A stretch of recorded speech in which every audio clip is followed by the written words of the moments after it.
Oi, galerinha do primeiro ano, aqui é a professora Elisângela.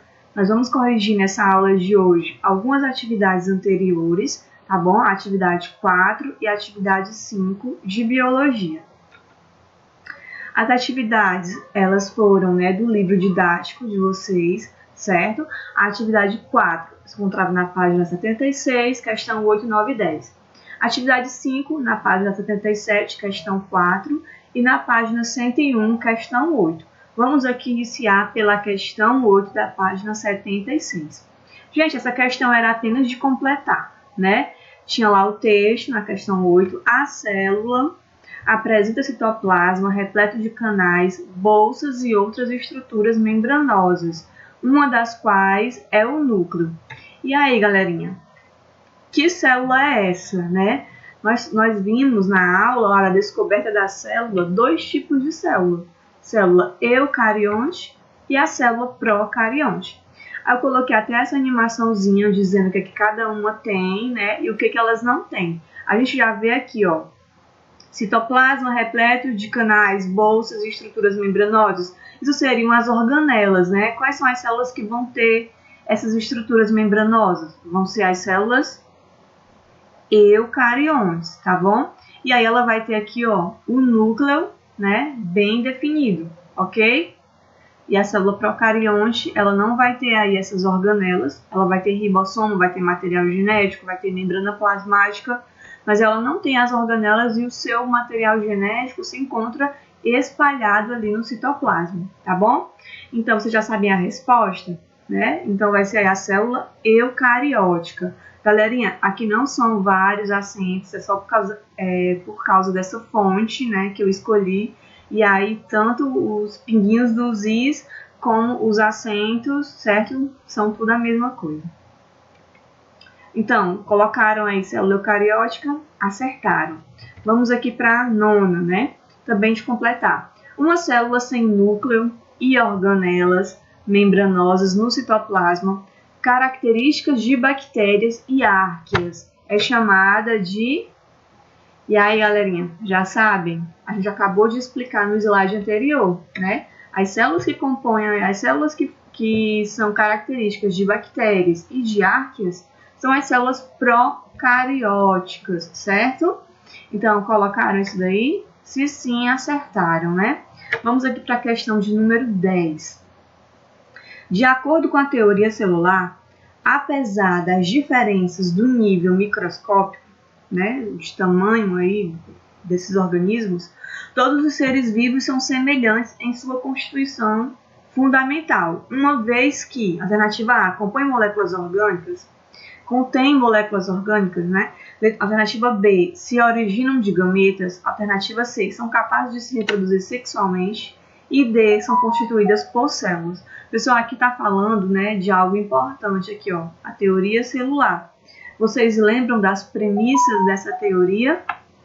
A teoria celular? Vamos relembrar aqui, né? Vamos lá? Nós vimos que tinham 3 premissas. A primeira dizia que todo ser vivo ele é formado por célula, tá bom? Todo ser vivo, né, que é considerado ser vivo, ele tem que ter aí, ó, pela teoria celular, pelo menos uma célula, tá? Segunda premissa, as atividades essenciais que caracterizam a vida ocorrem sempre no interior da célula, né, o metabolismo. E a outra premissa, novas células formam-se apenas por meio da reprodução de células que já existiam, já pré-existentes. Então, vamos voltar para a questão. Pessoal, todos os seres vivos são semelhantes em sua constituição porque eles contêm moléculas orgânicas? Se fosse se não estivesse falando aqui da teoria celular, a gente poderia já marcar isso aqui, né? Mas a gente está falando aí de acordo com essa teoria, tá?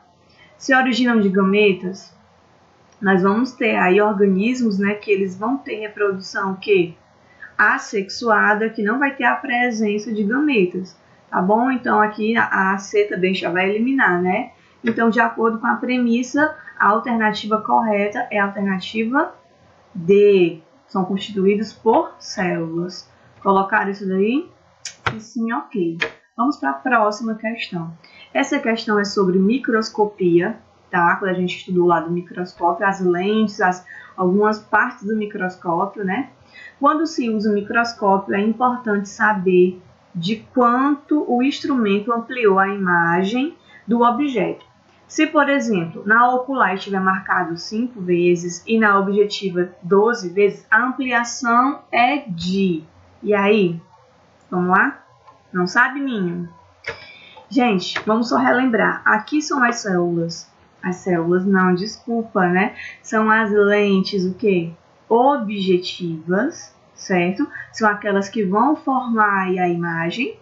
E aqui são as lentes oculares, tá bom? Que é onde o observador vai olhar e observar ali, né, a sua lâmina, tá bom? O seu objeto de estudo.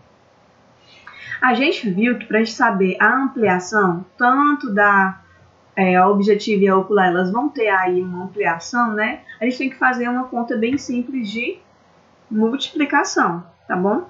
Então, sabendo disso, vamos aqui para a alternativa.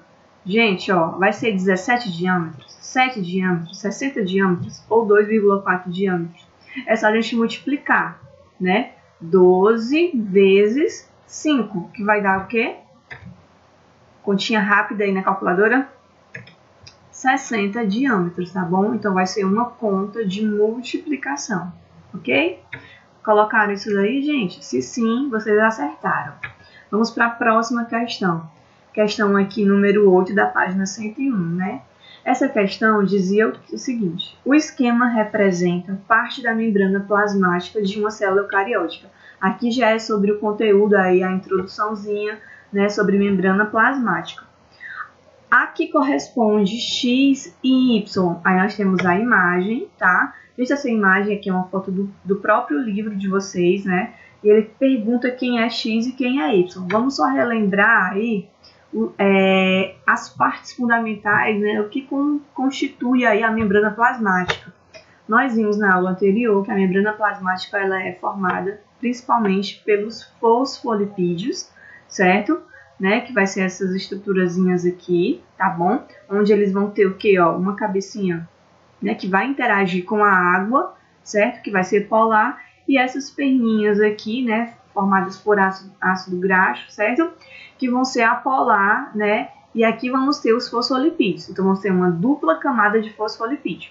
Outra parte importantíssima aí da membrana são as proteínas, tá bom? Que elas vão estar inseridas aqui, né, nessa membrana. Ó, aí vamos ter proteínas integrais e proteínas periféricas.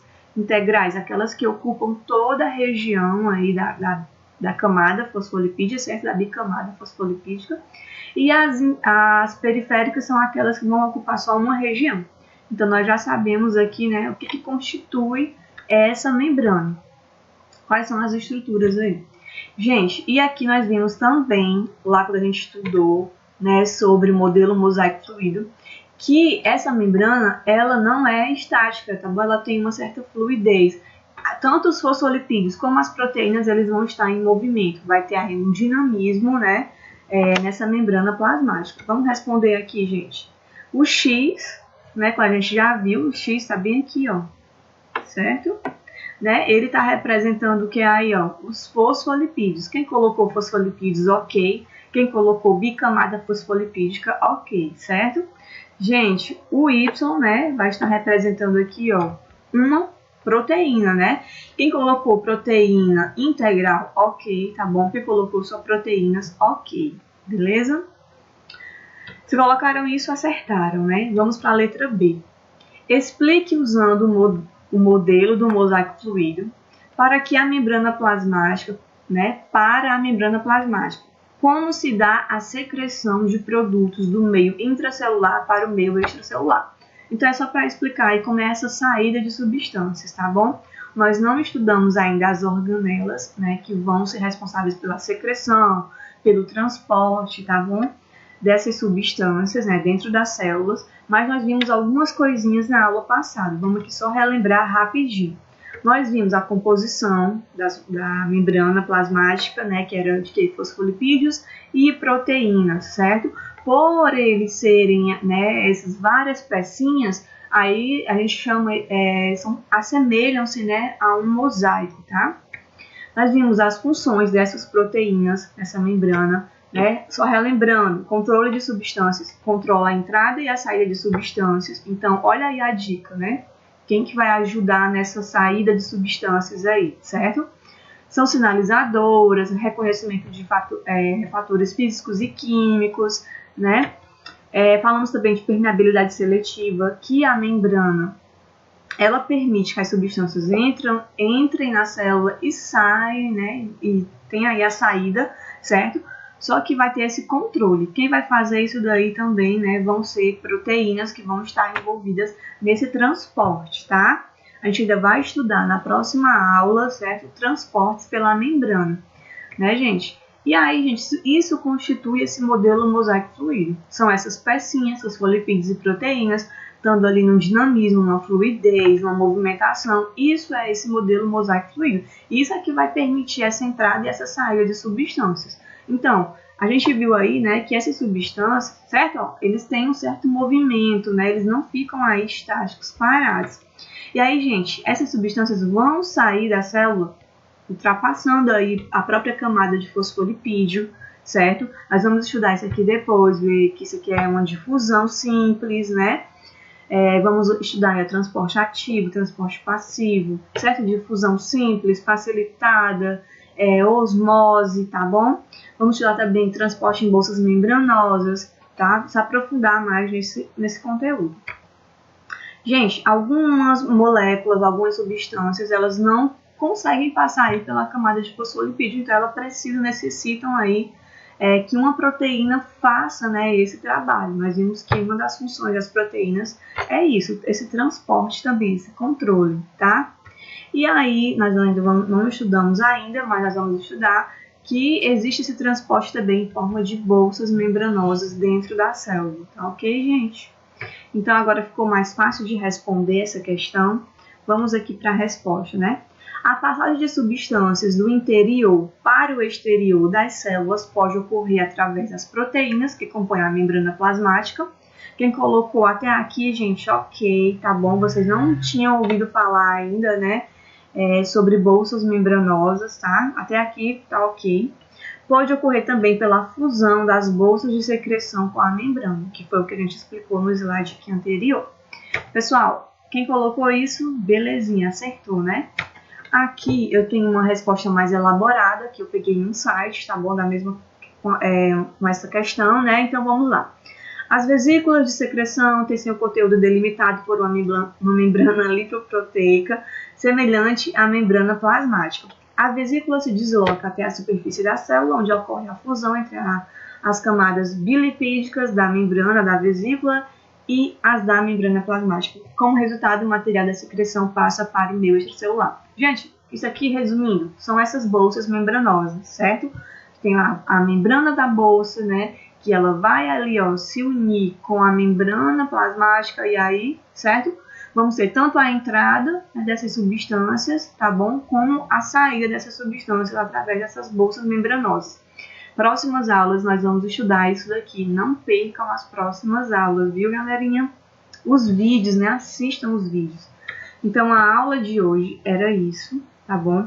Na próxima aula a gente vai ter revisão. Eu vou marcar com vocês o dia e o horário para a revisão, tá? Então, se você já gostou aqui da correção da atividade, né? Já deixa o like, já se inscreve no canal, tá bom? Tchau, até a próxima aula.